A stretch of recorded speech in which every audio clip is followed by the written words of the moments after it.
एक घर, उस दिन से हमारे अंदर की कहीं ना कहीं सब कुछ होने पर भी एक भावना रहती है। जहां जन्म होता है जिस शरीर का, वो एक संस्कार रहता है। तो पंडिताई का संस्कार बस सब कुछ होने पर, संन्यास और उत्साह होने पर भी वो इतना थोड़ा सा रहता है कि ऐसा। गुरुदेव भगवान की कृपा से उसका नाश हुआ। दंडोती परिक्रमा लग रही थी, अन्योर में आदेश हुआ कि माधुकरी मांग के लाओ। तो माधुकरी मांगने गए। अब गुरुदेव ने कहा था कि ब्रजवासियों से कभी ये मत पूछना तुम किस जाति के हो, बस ब्रजवासी हैं, इतना ही परिचय काफी है। तो एक घर में मांगा तो एक रोटी में प्याज की चटनी करके ऐसा दिया, और फिर देखा कि घुड़का सुअर निकला घर से अन्योर में। अरे हम कहा बिल्कुल है, ये तो धुल गई, मतलब हम कहाँ खड़े हैं, मतलब सुअर है, मतलब स्पष्ट है कि, और प्याज खुशबू अपने आप दे रहा था। तो थोड़ा ऐसे करके गए, दूसरे घर में नहीं मांगा। और गुरुदेव भगवान एक लता के नीचे बैठे, दंडोती परिक्रमा में शिथिलता आ ही जाती है। हम कहा महाराज जी, ये सुअर निकलने से पता चला कि चातुर्वर्ण के अंतर्गत है नीचे, और ये जो रोटी इसमें प्याज, तुम्हारा जी एकदम सहज भाव में। तो क्या हुआ? वो तो क्या हुआ, वो हमारा जो अंदर था ना, उसका पूरा ऑपरेशन कर दिया। बोले इस रोटी को हैंड पाइप में धोया, बोले आधी हमें लो आधी आप लो, और भी रोटियां फिर मांग के लाए। और जब आधी पाई, उसी दिन से जो कुछ था ना, वो पूरा का पूरा साफ हो गया है हृदय से। तो ब्रजवासियों के प्रति नहीं। हमने देखा है, एक दिन नंदगांव में नंदलाला के दर्शन किए, 12 साढ़े 12 बजे होंगे, उतरे। गुरुजी बहुत लीला विहारी, बहुत ही छुपे हुए महापुरुष हैं। मतलब अब हमारे गुरुजी है तो हमारे लिए तो उनसे बढ़ के कोई है ही नहीं, पर वैसे भी बहुत से संतों का कृपा प्रसाद प्राप्त हुआ। बच्चापन से बाबा जी हैं तो गंगा किनारा, यमुना किनारा सब भ्रमण ही करते रहे ना, तो बड़े बड़े सिद्धों का संग हुआ है। लेकिन गुरुदेव जी जो रस सिद्ध, जिस रस के, वो अद्वितीय है, अद्वितीय। तो ऐसे कारीगर है कि उनके हाथ में पड़ा हुआ कोई बिगड़ तो सकता ले। पता नहीं कौन सा संकल्प उनका काम कर रहा था। उन्होंने कहा देखो ये घर है ना, भिक्षा मांगो। ठीक गए, राधे श्याम, कोई नहीं बोला। फिर राधे श्याम, एक बहू निकली लहंगा चुनरी ओढ़े, और जे ही देखा बस शुरू हो गई। मतलब शास्त्र तो कम पड़े होंगे, इतनी गालियां उसने दी। मतलब अब हम बार बार गुरुजी कह रहे खड़े रहो जो कुछ तुम्हारे अंदर वो धुल जाए पूरा, बोले खड़े रहो। तो फिर वो शुरू हुई, न जाने क्या क्या, मतलब एकदम। फिर हम खड़े रहे तो गुरुजी ने ऐसे इशारा किया कि फिर बोलो।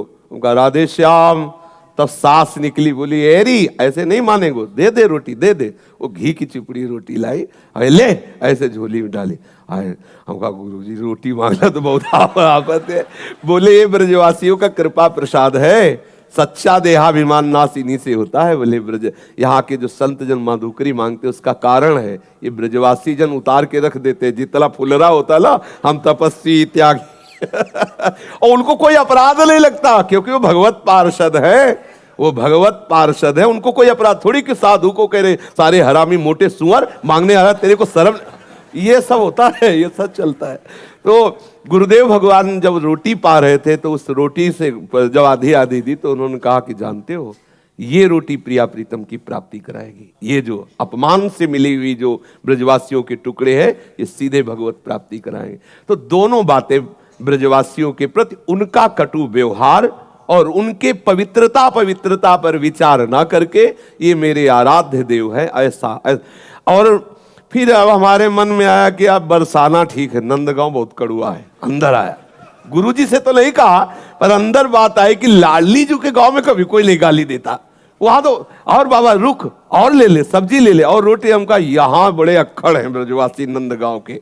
तो सुनो, जब अगली बार नंदगांव गए तो जानते हो ऐसा प्यार दिया एक ब्रजवासी ने नंदगांव के कि हम कैसे बताएं। जैसे पहले से इंतजाम हो, पीढ़ा बिछा के बैठा को पूरा भो।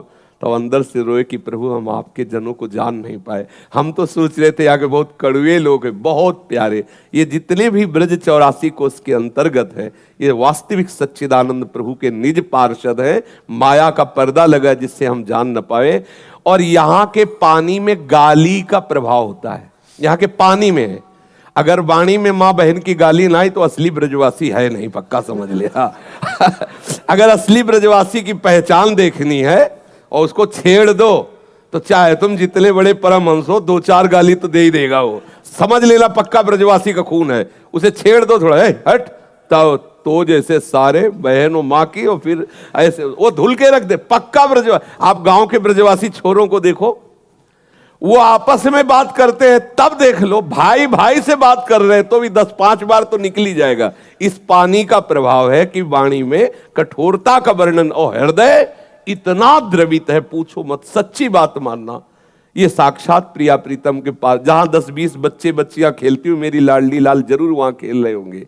ब्रजवासी बच्चों से मतलब प्रेम, उनको प्रणाम करना, उनको दुलार करना, सीधे लाडली लाल को रिझाना है। ये ब्रजवासी जन बड़े बड़े सिद्धों ने इनकी रोटी पा करके प्रिया प्रीतम का साक्षात्कार किया। आज भी हमारे सदगुरुदेव भगवान ब्रजवासियों का ही अन्न पाते हैं। तेहरा गांव में आप स्वयं जाते हैं और वहां जाकर भिक्षावृत्ति करते हैं, साल भर के लिए तो अन्न आ जाता है, और उसी अन्न से आज भी गुरुदेव, कुछ समय पहले तक ऐसा था, हम लोग भी मांग के लाए हैं चून, आदेश होता तो जाते थे, पूरे गांव से थोड़ा थोड़ा चून मांग के लाए, उसी से गुरुदेव आज भी अपने उदर में ब्रजवासियों का।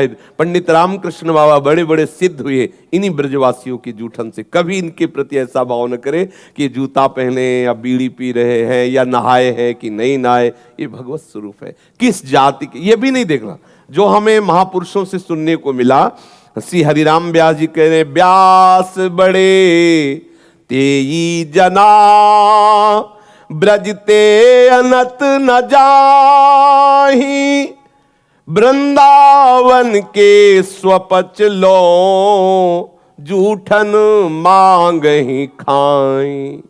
कह रहे कि वृंदावन के स्वपच तक की आदेश कर रहे हैं हरिराम व्यास जी। ऐसे कोई साधारण महापुरुष नहीं, आचार्य कोटि के महापुरुष हैं। वो कह रहे व्यास मिठाई विप्र की तामे लागे आग, वृंदावन के स्वपच की जूठन खइए मांग। आचार्य कोटि के महापुरुष और ऐसा बड़े बड़े सिद्धों ने किया है, भगवत प्रसाद मिलता है।